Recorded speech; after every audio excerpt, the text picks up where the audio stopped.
Mwaka gavumenti ekuza olunaku lw'abazira olutegekebwa ng'ennaku z'omwezi 9 omwezi ogwa Ssebaaseka era nga ku lunaku luno abantu ab'enjawulo baweebwa emidaali n'okubalangirira ng'abazira. Wabula abasuubuzi ne bannabyanfuna bagamba nti olunaku luno terubakwatako era tebalaba nsonga lwaki basigala awaka.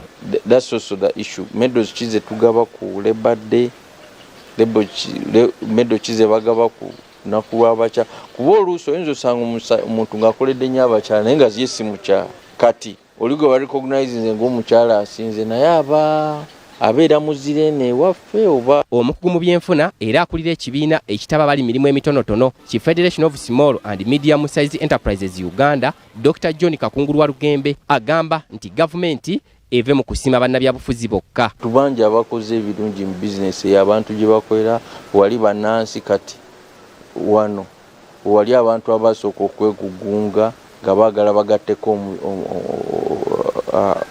omutindo ku pamba.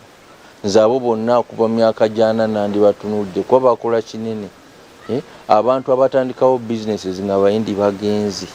Dr. Walugembe agamba nti n'emitendera giyitibwamu okugaba emidaali si mirambulukufu. Kuba bandikoze category ti buli mwaka tulina category ya business, category y'abavubuka, category yaki buli muntu mu ggwanga okkirizibwa okwogira then omuntu oyo ateekwa okufuna votes mu bantu bwe bati then committee ejja kubyetegereza naye kati process eyo teriiwo.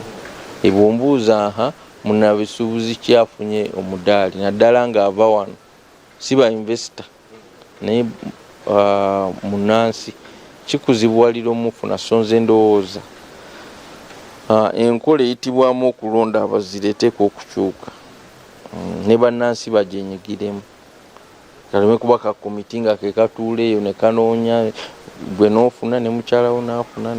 Beka Sekalo akulira kampuni eyingiza kuno ebyamaguzi eya Speed Plus Cargo agamba nti abasuubuzi bangi abakwatiddeko gavumenti okusitula ebyenfuna abandi badde basiimibwa mu kifo ky'okudda mu bannabyabufuzi. Abasuubuzi bangi bahiro mu ggwanga lino tuyinza okuleeta ng'atukulira Haji Ssekitto.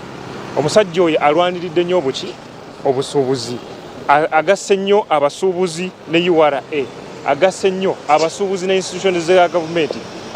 Abasuubuzi bano abasinga tebaasoma naye weesanga nti Haji Ssekitto oyo mu maanyi g'alina agatta nnyo omusuubuzi ne institutions za URA.